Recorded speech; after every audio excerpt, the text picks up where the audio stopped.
Recent years have witnessed a lot of growth for Nigerian musical artists whose successes can be largely attributed to proper management and structure of the recording label under which they are managed. But over the years, the entertainment industry has witnessed feuds between artists and their record labels. Anyone with experience of the music industry will tell you that the joys and success it brings is often intertwined with rifts and scandals. The recent face-off between the late Mohbad and the label boss Naira Marley further buttresses this point. Things got messy.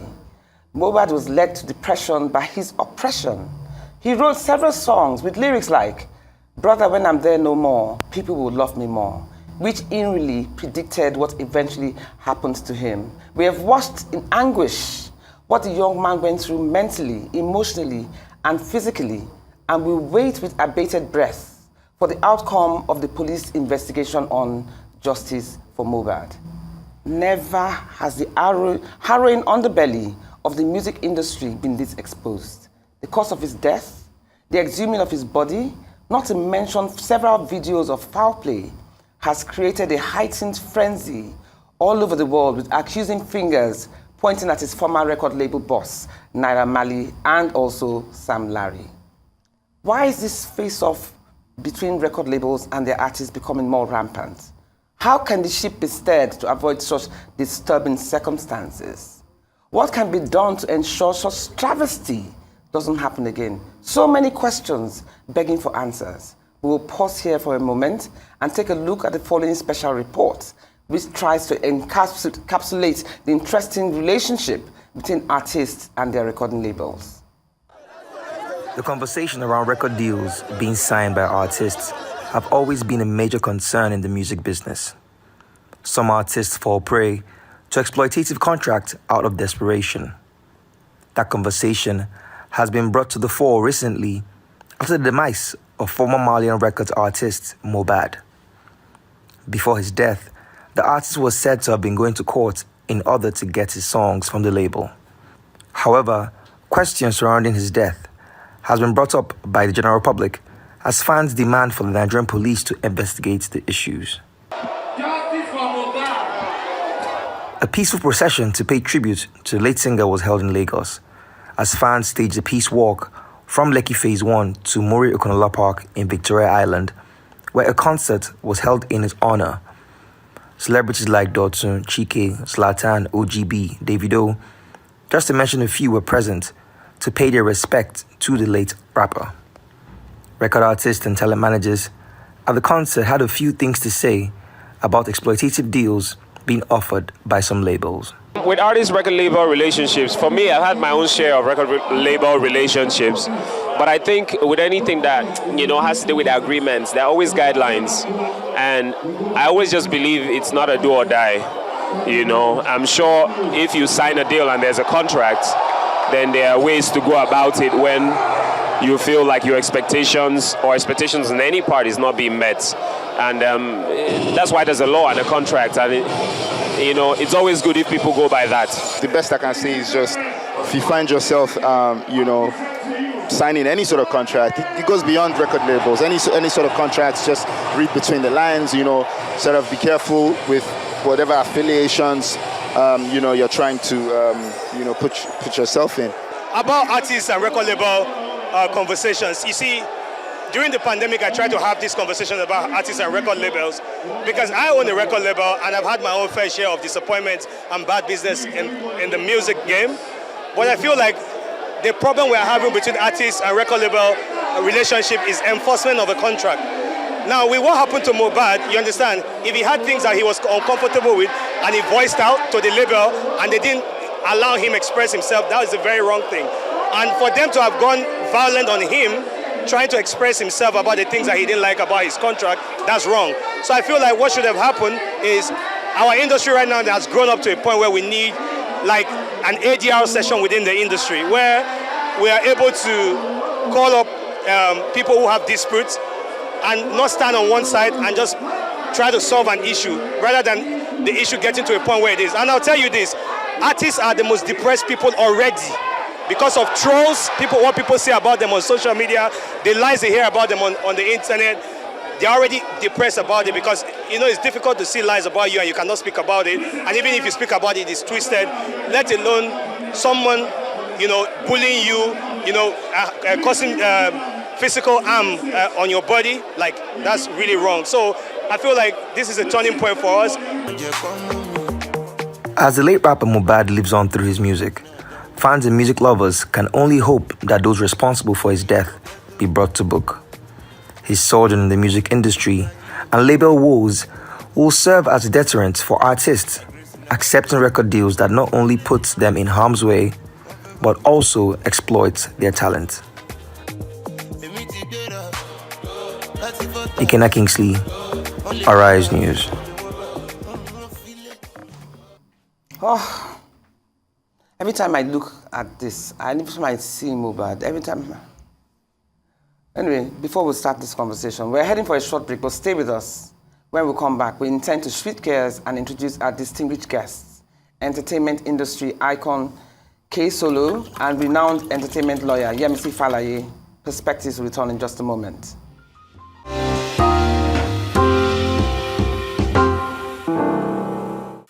Welcome back to Perspectives. You caught me there when I was talking about Mohbad.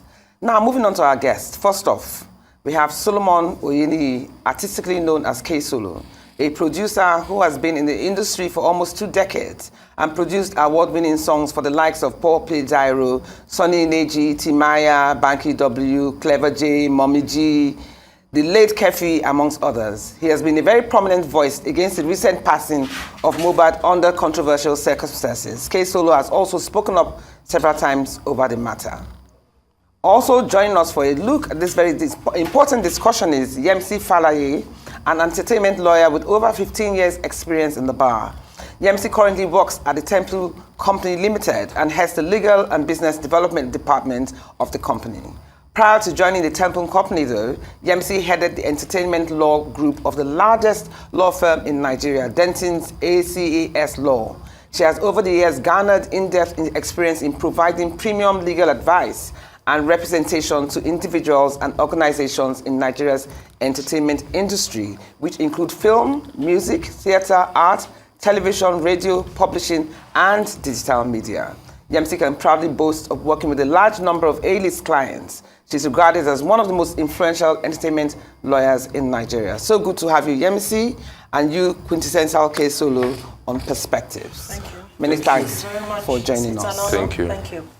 As you know, this issue, but before anything, let's even get to the underbelly of the record label and the artists, the music industry. Because the record label owners are now being painted in a very, very bad light. So I not wanting to play the advocate for the devil. We need to hear both sides. What goes wrong with the record label or what goes wrong with the artist? So let's start with you, K Solo. What are the challenges that producers face in Nigeria? Producers, with their artists? With the artists, most times, it's always a label issue most times, and not like you have all bad labels, but most of these labels are businessmen who do not have an enlightenment of what the industry is talking about.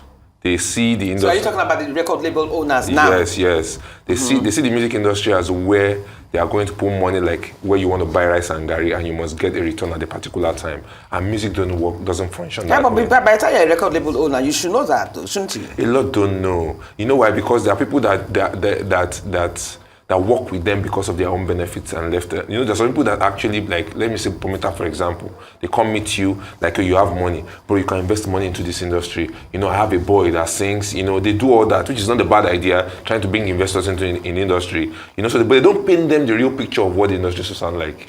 But are you saying most record label owners don't have a business as to how the business... Many do not have it. How they expect the artists to grow and what have you? They don't. And that's why we advise few of them to get big industry heads that can work in your company, that can probably talk to you or make you feel this is what we should do. Okay. So That is surprising, because I would have thought that for you to be a big name in that business, you know how the business works. You have an estimated time limit as to how far you want it to grow.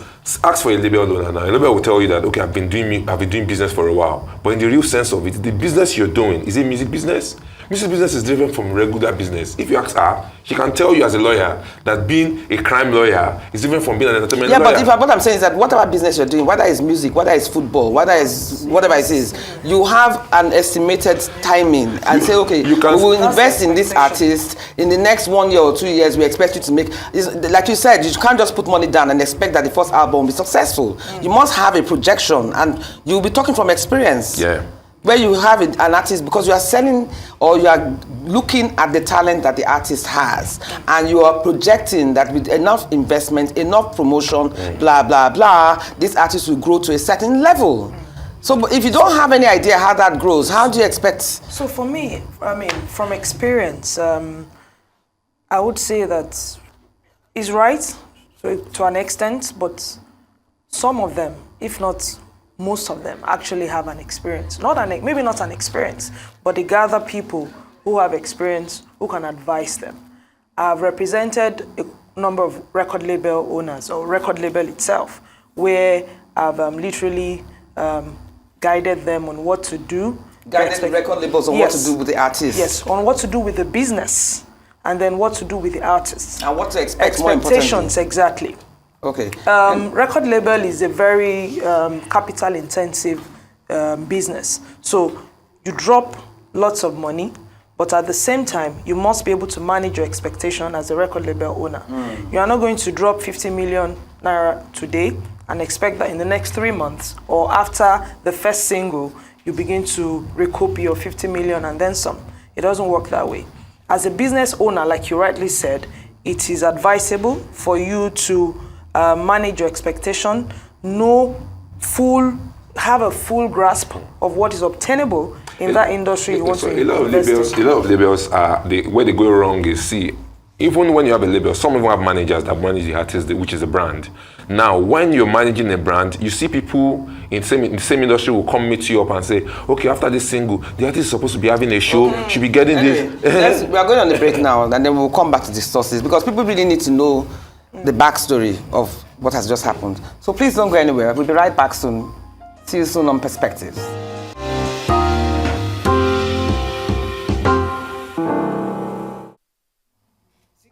Yes, but it's strange that you guys have brought out this other aspect of it, because one would have automatically assumed that a music producer or a record label owner, just like somebody who owns a football club or owns a football team, knows enough about the game to know the expectations and the limitations and what have you. But it's good that you have now made us know that sometimes an investor is not necessarily a record label owner. It doesn't necessarily know about the music. He just invests and gives people the leverage to allow people work. Okay, but apart from that, I want to ask you, Yemisi, what is it that make these artists sign so desperately without reading the dotted lines? For me, I say two things. Number one is ignorance, and number two, unfortunately, is poverty. I don't know why so many talented people actually grew up in poverty. I don't know if it is poverty that is bringing out the talent, or that's how it's inbuilt. Because I've noticed that most people who grow up in extreme poverty are deeper and more street smart. Yeah. That also, perhaps, when you listen to their lyrics, yes, they seem like wise old men. So talk about their struggles, talk about how they grew up, talk about their environment, and then talk about how far they've gone, what they've achieved, and all of that. So at the time you want to sign an agreement as a talented artist, you are probably living in a ramshackle house on the floor, 6 siblings, 2 parents in a 1-room apartment where all of you are just there, not sure of the next meal. And then somebody comes to you and says to you, you're very talented. I have this car for you. I have 10 million naira for you. I have this apartment for you in Lekki Phase 1. I have this lush studio where you can explore your talents. You're not lying. This happened to an artist that I work No, but with. are you now saying that the record label people can also take advantage of them? Well, by offering them all these things, but at the same time shortchanging them. Yes. Well, I mean, I won't particularly say, because unfortunately, ignorance is not acceptable in law. But why can't the record label owner, who is more experienced, more exposed, advise the artist that, look, I would advise you get a lawyer? They always so that do it's that. beneficial As a matter of fact, to both you and I. Yes, as a matter of fact, in most of the agreements that I've reviewed, that I've even drafted for either party, most especially the record label, there's usually a clause that says, ensure that you seek legal advice.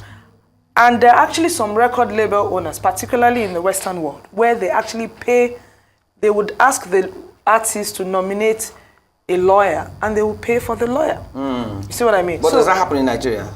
A couple of times I've talking experienced. about artists who maybe are barely, they're not that exposed. Yes, a couple of times I've a lot of them do not do this. Now, you talk about ignorance, which is, I won't hold it as ignorance. I'll just see it as people who are actually very desperate. And they do not care.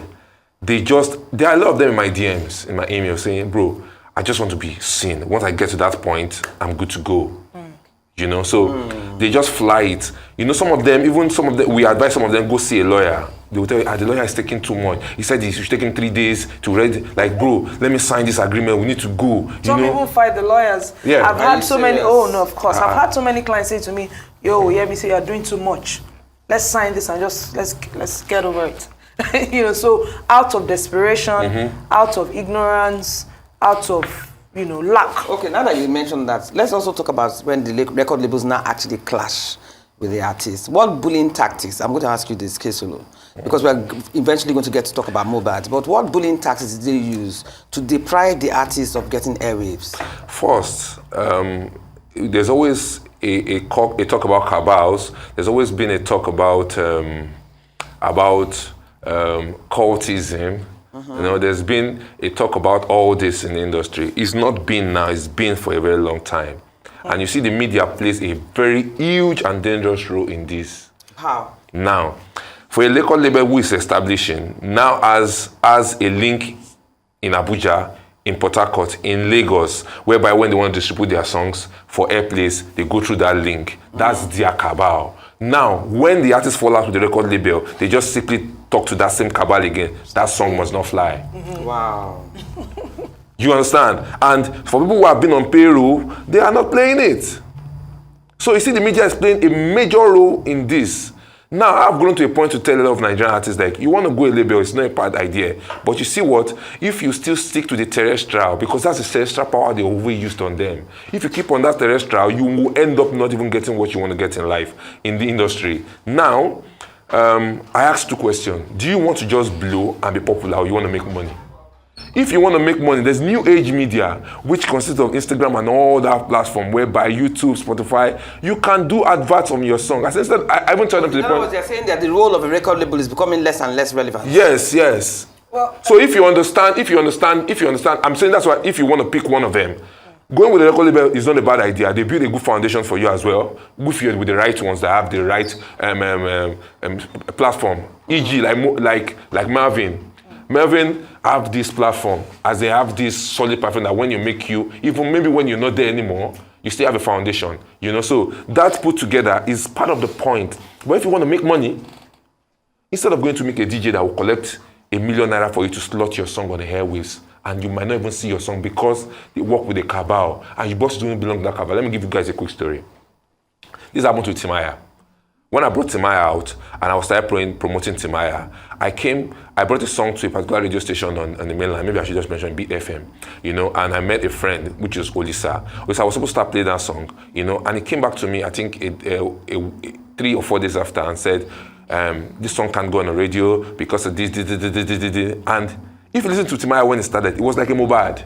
You understand? It came from the street. The songs carried a lot of major messages, So that song didn't roll there.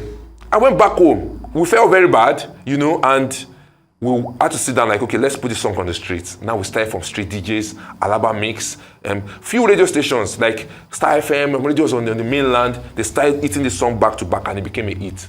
They called Timaya afterwards, like 6 months thereabout for interviews. He will never go to Beat FM in his life. Until Let Yemisi come in there. Let me, before you go to personal, let me answer your question directly. You had asked what sort of bullying tactics do this record label use to get to the artist when there's a fallout. My answer is simple. The same agreement that was signed. It's simple.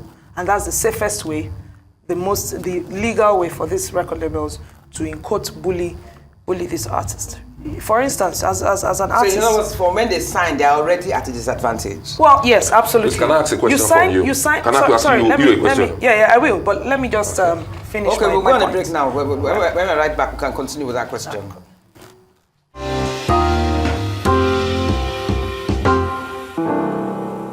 Welcome back to Perspectives. Now, I want to ask you, two of you together collectively.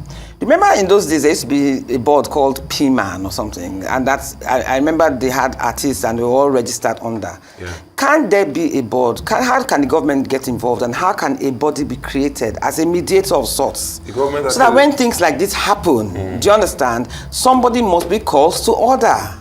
There's actually a regulatory body that work with the stations, and what I see them do, they've been doing so far, has always been to send circulars to media stations and telling them don't play this song because it has these vocals and words in them and all that. That's what they've always been doing. And I think they should... NBC. They've been doing that on their own side, but they can... I don't think they have that jurisdiction to get close to the artist, to know the artist and the label team. No, the person that should be in that position should be P-Man. Well, yeah, please go on. Should be the P-Man, you know, because it's called Nigerian Performance Association of Nigeria. Exactly. And they should have... But this P-Man, is it still even relevant?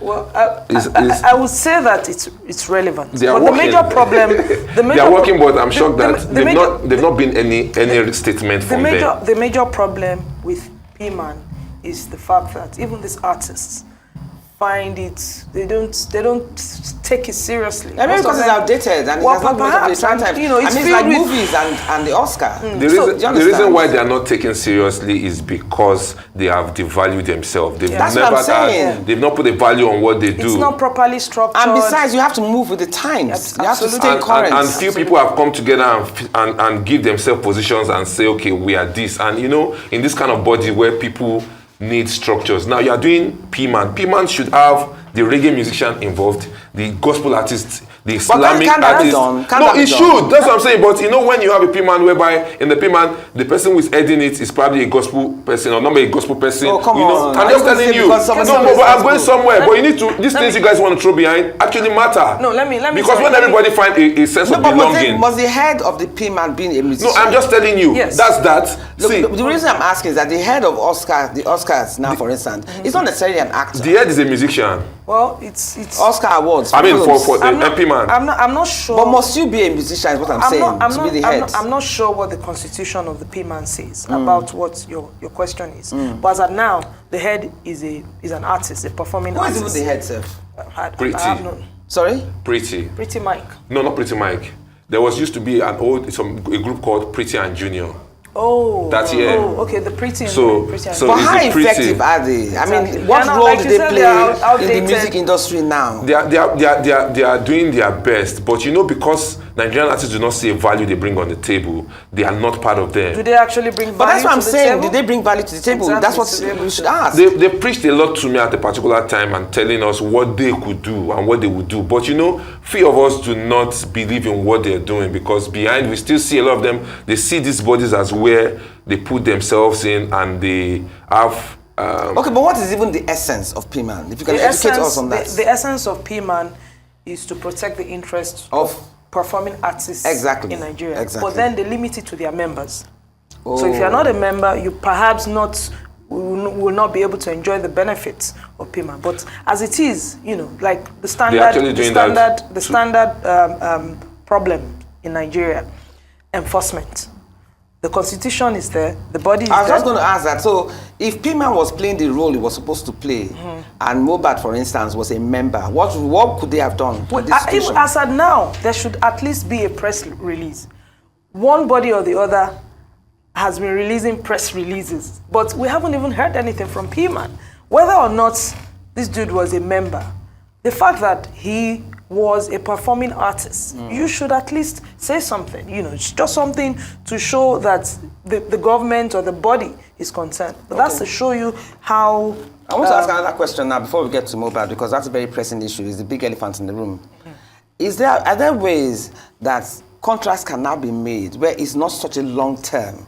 There should be room for adjustments. For instance, rather than sign the contract of 10 years, can you do it in such a way whereby it's every 2 years so that you can adjust as and when necessary? Yeah, absolutely. But are record label owners prepared to take such short-term contracts for the amount of monies that they invest in? Yeah, absolutely. So I'll give you like a scenario of how it goes. So I usually advise record labels, even artists, not to sign any contract with the other party for more than 4 years. Okay. So I say 4 years because there's the incubation period, and then there's also the period where you can start to recoup every of your penny from the artists. Okay, so you estimate, right? Is that about the two or 4 year trajectory for the growth maybe to really not two. expand? Maybe not two, because the industry is saturated.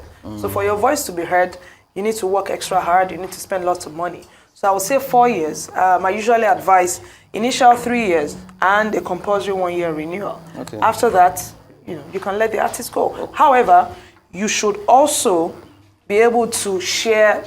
Those days, record labels usually get these artists to assign their rights to the record label in perpetuity. And that way, these artists are usually incapacitated. That's why you find a record label getting rich and the artist is going to get, especially when it comes to their royalties and stuff. Exactly, like that. So you are earning, and most times the record label always has the larger chunk. So you say, they will say they invested money in the business. Absolutely, but why do you have to make it in perpetuity? Why does it have to be? Yeah. Once you have recouped the 100 million or whatever that you have made, as a matter of fact, you should be able to let the artist enjoy some. But don't you think artists are getting a bit more exposed now? They're not falling prey to such circumstances at the initial stage, they fall into it. They just want to sign, like we earlier established. But at the time where they become popular, they become exposed, they go abroad, they see what's obtainable, they talk to the other colleagues who haven't been trapped or who just came out of a trap, then their eyes open and then... But you have to admit that the record label too is also taking a risk, because there will be people who you invested in too that and you're not sure. Yes, exactly. You're not sure what's happening. Which is what we should bring you in, Mr. K. Some of these artists who have not been able to fight for their rights have fallen by the wayside, and I'm sure have also gone through a lot of mental health issues. Am I right in assuming that? Yes, you are. Okay. Now, speaking of mental health issues, we all know what Mohbad went through. In fact, it is very difficult for me to talk about that young man without almost tearing up. You know, and I know that you, Kesolo, you've spoken to the police a few times. So if you can enlighten us on what has happened. And another pertinent question I want to ask. He's famous worldwide now. He wasn't then. If Mohbad, as famous as he is now, had gone to the police as famous as he is now, would they have probably given him more attention on this matter? I'm asking you. Okay. No, do you think? Because I'm thinking, absolutely. Yes, he's gotten all the fame, he's worldwide, known worldwide now. But at the time, he must have gone to the police to report this situation. He filed a petition. And then what happened? And then what happened when he did that? I mean, according to what's on the street, I'm not 100% sure. They had, after he filed the petition, Sam Larry filed a counter petition, I think. And he was invited, that's Mohbad, to, attend to the police people, but he just didn't show up. I don't know how true that is, but... But you've seen videos of him being harassed, of him being beaten up. I mean, that picture of him in the coffin, it's harrowing. Very gory sight. It's a very gory sight. I mean, there's so many unanswered questions that we can't answer here. The role his father played, why he was buried so early. Like you were saying, his mother wasn't even informed. You know, he was buried the next morning. He's not even a Muslim. Do you know? And I don't know whether people have so much confidence in the ability of the police to deliver, to see that justice is done. We are hoping that's the case. But do you personally think that this, if not careful, this thing might turn to a street war, where it would be like a Biggie and Tupac kind of situation? I don't think it's going to turn into that. The police are actually on this much more than what they used to be. Oh, I'm glad to hear that. And I believe justice is going to be done this time. Because Why do you think so? The police are not resting on this. Yesterday I was on a call with the DC, and he was not even in the office. But based on this, he was pursuing the autopsy, and I feel I would just want to plead with Nigerians to take it easy this time, and so that we don't jeopardize our effort of trying to get to the end of this. So you think this is one situation where we will see the end of it? We're going to get to the end of this. I'm hoping and I'm praying so. If we've always had 100, we're hoping for 100. On this one, we will get like. Why do you feel that? Why do you feel that this will be handled? I'm actually very curious because why do you feel? I'm curious. We've had similar situations before, and once something else happens, the whole buzz. I hate to bring up NSAS, but what was the outcome of that? Nothing. So why do you think this is going to be different? Like I said, there's a whole lot of evidences around this, and people say this person is in power, is attached to the person in power, and all that. You can see it play. How the Legushi to actually put themselves out of it. You saw the other family to put themselves out of it. A lot of people are actually not. Nobody is part of this. Nobody likes this. Outside the fact that, see, as Nigerians, we have one similarity around us. We have this kind of bully spirit in us, which has been one major thing that we have refused to talk about. What? This bullying. Okay. Now, and once a poor man has small power, it gets into them. You go to the bank, a security at the bank is harassing you. Don't park here, and he can converse with you gently. But it's part of us. So who are you referring to as bullying now? The record label against Mohbad? The bullying tactics of the record label yes, against Mohbad? Yes. And I don't think it was just, I think it was mental torture. Yeah. And it was way more than bullying. I always say I've said way more than bullying. That cares that the guy died before he died. He died, he was suppressed and oppressed. He died before he died. Nobody sees that kind of video and wants to see it again. And never have I seen the underworld and the underbelly of the music industry being revealed like this. Never. We saw the body. This has been happening for years. Yeah, but maybe it takes one major case. It's been happening. This is the social media new age that has brought it to the people. But it's even better because now a lot of people have to live up to the expectations. And because there's a lot of Mohbad right now. Can I shock you though? Without having to say much now, it's actually worse than what we see now. Are you serious? Absolutely. As in the bullying, the cultism, and the back belly. The underbelly is worse. It's worse. What do you mean worse? How worse can this how can it be any worse than what it is now? Do they really beat them? Does it get physical? I know you can't talk because you're a lawyer. Thank you but very are you much saying that for saving me. The intimidation can get physical sometimes? It's worse than what we see. Wow. Which means that we have to try and put a stop to this. Yeah, it has to. God brought that boy for a reason. Yeah, do you understand? Like his nickname, Imole, yes. Which means light in Yoruba language. He's brought light. For everybody who's trying not to talk, everybody's trying to be diplomatic in this. You can go on. One thing I'm going to say is this. I'll be alive, I'm seated somewhere, watch this kind of thing happen to one of your family.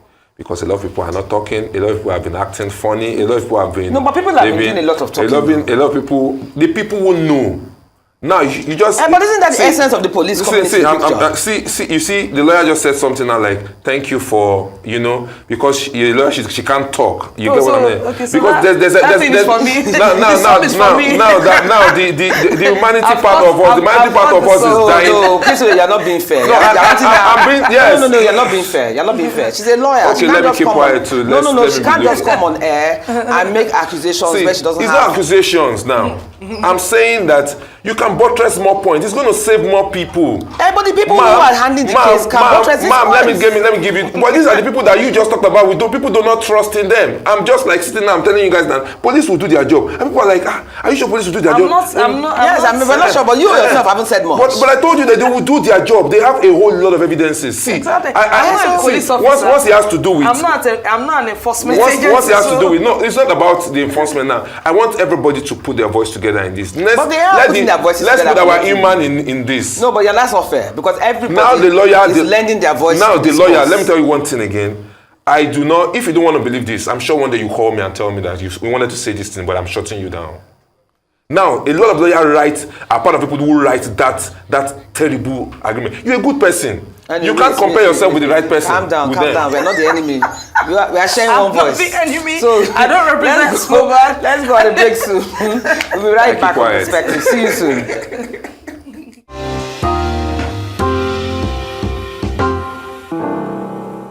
Welcome back to Perspective on Arise News. Okay, so this one that you want to, I don't know whether you want to tear our cloth here inside this matter. We're all on the same team now. Because you are accusing, wait, listen, you are accusing Yemisi of being too cautious and diplomatic. Okay, since you are not being diplomatic and you don't want to be cautious, you spill the beans and tell us what you really think. It's not like I don't want to be diplomatic. I'm just saying it as a way it is. It's where I've been.